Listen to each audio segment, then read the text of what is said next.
right? So if you're running a business, the the numbers that you're looking at most carefully is your return on investment, right? And so if DEI doesn't make sense to you in terms of giving you a greater return on your investment, then business just won't do it, right?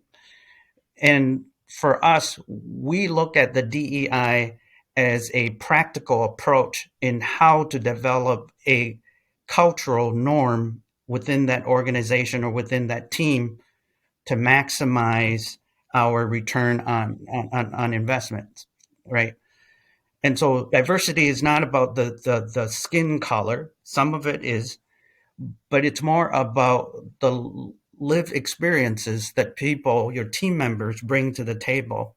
It's about the diversity of ideas and thinking, right? Because you need all of those, you need all of that diversity in thinking in order to protect your weaknesses, because all of us have blind spots. And if we don't have that diversity, that blind spots will hit us, smack us in the head when we're not looking. And so that is why that diversity matters, right? And in terms of the equity, it's not about 1-to-1 ratio.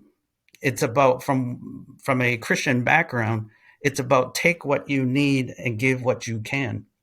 And so because you're trying to provide access, you're trying to get people to the table, people of different ideas, different life experiences to the table to have that conversation with you and to share that ideas to help you solve a problem, right?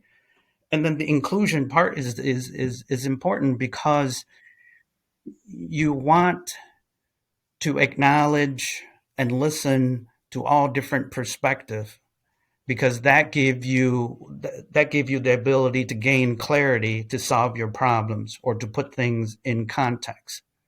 And so what we do is to make sure that everybody have a common language to have that conversation, instead of shouting at each other and spent so much emotional energy in creating all of those hard feelings about all of the nonsense that we see on a day-to-day basis on the news channels.